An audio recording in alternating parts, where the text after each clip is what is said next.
पौधों में जब बीमारियां हो जाती हैं तो कई तरीके से आप उसे ट्रीट कर सकते हैं, स्प्रे करके भी और मिट्टी में भी आप कुछ एप्लीकेशन करके, सॉइल एप्लीकेशन के द्वारा भी। यहाँ पे मैं स्प्रे कर रहा हूँ कि कुछ प्रिवेंशन के लिए भी, कि कोई बीमारी नहीं भी आई है तो भी पौधा अगर बचा रहे, और कुछ में अगर दिख भी रही है हल्की फुल्की बीमारी, जैसे कुछ पोर्शन प्लांट्स का खराब हो रहा है, कुछ दाग आ रहा है या कोई डाली जा रही है, तो ऐसे केसेस में carbendazim 12% plus mancozeb 63% wettable powder का प्रीमिक्स फॉर्मुलेशन है ये दवाई, जिसको मैं स्प्रे कर रहा हूँ। और इस तरह की दवाइयाँ जो है मार्केट में काफ़ी ब्रांड से अवेलेबल होता है, जैसे कि यूपीएल कंपनी का साफ, इंडोफिल के कंपेनियन, धानुका का सिक्सर, क्रिस्टल का श्योर, बेंडाको ब्रांड आता है, बायोस्टेट का केयर आता है, इंसेक्टिसाइड इंडिया कंपनी का, या साइनोकेम कंपनी का पोलिर।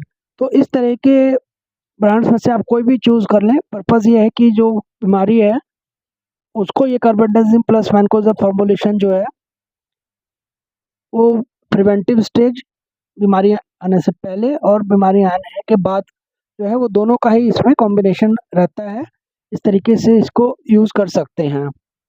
इसके अलावा क्या होता है कि जब हम मैनकोजेब दवाई की बात करते हैं, तो जैसे कि मैंने बताया कि कई बार ये आमतौर पे जो लोकल इन्फेक्शन होता है उसको अच्छे से मैनेज कर लेता है, कि अगर बीमारी कहीं पत्ते पे सपोज़ कोई स्पॉट आ गया है और वो कहीं आगे बढ़ने नहीं जा रहा है, एक लोकलाइज़ कहीं ब्लाइट इन्फेक्शन है सपोज़, तो उनको फिर भी ये मैनेज कर सकता है। तो इसीलिए कॉम्बिनेशंस में अलग-अलग मैनकोजेब के यूजेस होते हैं। अब उदाहरण के लिए आपको देता हूँ कि जो लोग फार्मिंग करते हैं, फार्मर हैं, किसान हैं और राइस ग्रो करते हैं, राइस फार्मर जिसको हम बोलते हैं, जीरी या जौने की खेती वाले, जो पैडी ग्रोवर्स हैं।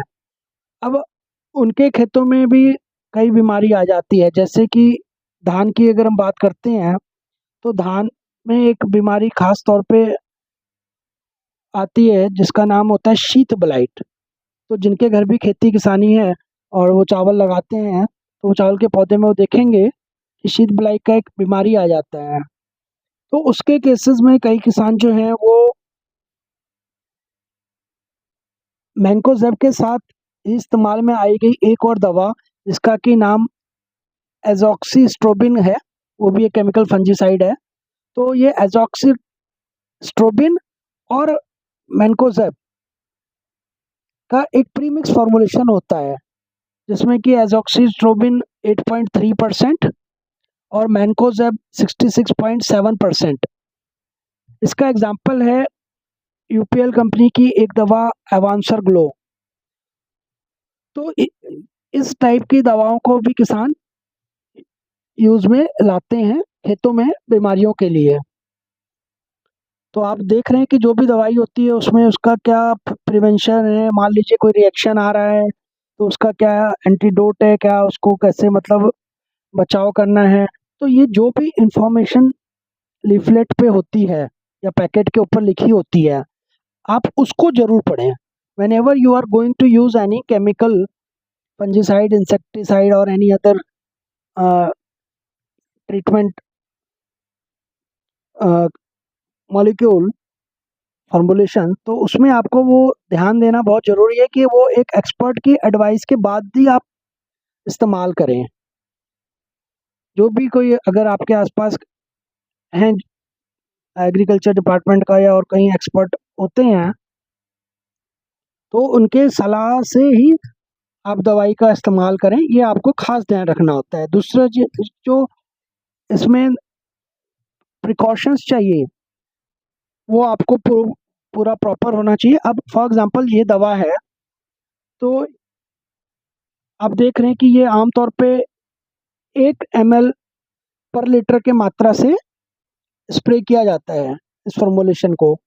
तो यहाँ पे मेरे पास चूंकि छोटा स्प्रे बॉटल है, घर की गार्डनिंग है, तो वहाँ पे थोड़े से ही गमले हैं जिनको स्प्रे करना है। तो इसके लिए 1 लीटर की बजाय मैंने आधा लीटर पानी के हिसाब से ये हाफ ग्राम्स है। तो ये आधा ग्राम के आसपास की ये दवा जो है, इसको बस ये लिया और इसको फिर सॉल्यूशन बना के अच्छे से घोल बना के फिर स्प्रे किया। अभी आप इसको किसी भी तरह के पौधे में आप स्प्रे कर सकते हैं।